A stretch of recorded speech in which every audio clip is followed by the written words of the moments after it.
7 a.m. waking up in the morning, gotta be fresh, gotta go downstairs. That's Rebecca Black, the song Friday. If you've never heard the song before, you are missing out. It is an absolute gem, just like the workout and the skill for tomorrow. I actually put the skill and the workout close to the camera, so you might even be able to see it this time, and not just me with a Star Wars scroll up the screen. So, Friday, we've got a skill session, and it's for quality of movement. I wanted to talk about that first, and then we can get into the workout, because that is another format that is a little bit funky, but I think it's going to actually be pretty fun.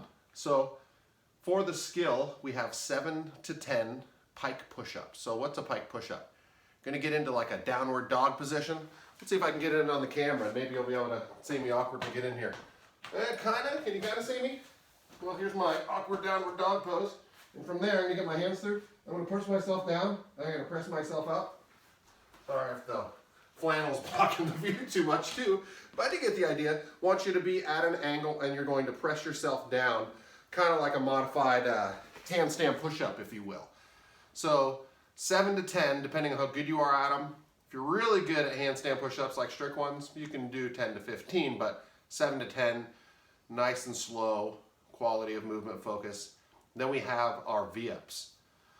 If you know what V-ups are, try to keep your legs relatively straight. I know it's a mobility thing for some, but otherwise it's going to be the timing of opening and closing the hips at the same time.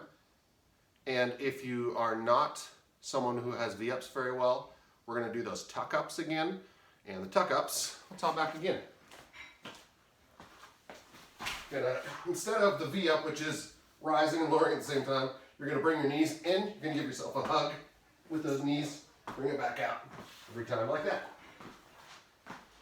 So, again, like I mentioned, that's going to be for quality of movement. So there's no timer. You don't need to really monitor your rest periods or anything like that. But when we get into the workout, we got something different.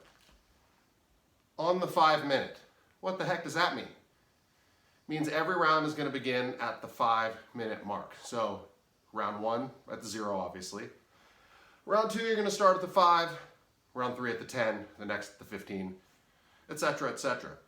So when do you take your break in this workout? Depends how fast you work. And that's how we're going to keep track of scores too. 10 dumbbell clean and jerks. You're going to have your dumbbell. I'll use Tyson's, when he was little, he wanted to do everything we did. This is honestly I think, paper stuffed with, I think we got a toilet paper roll. Anyway, we're going to pretend like it's a huge one. Clean and jerk is different than a snatch. A snatch is one continuous motion, up overhead. A clean and jerk has 2 components. If you want to know what the difference is, 2 components, 2 names. Clean, jerk. Snatch has 1 component, 1 movement. So the clean is up to the shoulder. The jerk is a dip, drive, re-dip. If you want to just dip, drive, and press, that's fine. But it's going to be alternating hands each time. From the ground to the shoulder, up overhead. You're going to switch arms, ground to the shoulder, up overhead. That's 2 reps. So 5 each arm. You must alternate if you're going for that RX. So choose an appropriate weight, whether that's a jug or an actual dumbbell or shoot, anything that you can grab with one hand. Again, you could hypothetically use something like a backpack or something like that that's going to have a handle on it. It's going to sit on the outside, a kettlebell, whatever you got, use it. After that, it's a 400-meter just straight up run. So you guys should have routes, 200 meters out, 200 meters back, and then you're going to pick up your item, whether that is your jug or your dumbbell or whatever, and you're going to take that for a 100-meter carry. So if this whole setup here, let's say this takes you, I don't know, 30 seconds. This takes you 2 minutes. The 100 meters takes a minute. That's 3.5 minutes. Is my math right? Who knows? You're going to be able to rest for 1.5 minutes before the next round starts. You're going to write down somewhere, or remember, or put it in your phone, how long it took you to complete that round.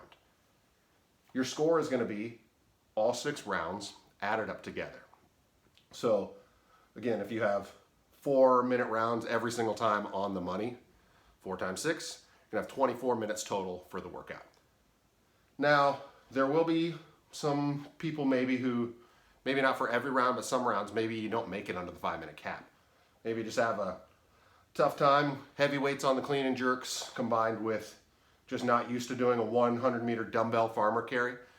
And by the way, dumbbell farmer carry means it's holding at your side. That's a front rack carry. It's not an overhead carry. It's going to be a farmer carry at the side there. So no cheaters. If you don't get it done, just put your round down as 5 minutes. The max score you could possibly get on this workout would be 30 minutes. That means every single round was maxed out. Also means you didn't get any rest during the entire workout. You were just continuously going for 5 minutes at a time without any break before the next round. So you are incentivized to try to go kind of quick, especially early, because the faster you work, the more rest you're going to get before you have to start. But like with anything, there's a rub. If you go really fast, you're going to need more rest. So make sure on the dumbbells, we're alternating every time. So 1, 2, 3, hand by hand. And lastly, it is a one-arm dumbbell farmer carry. So you can switch hands whenever you want. The only thing you can't do with it is put it on the ground and then run and pick it up later, because that's not really good. Scaling options for that, of course, go lighter.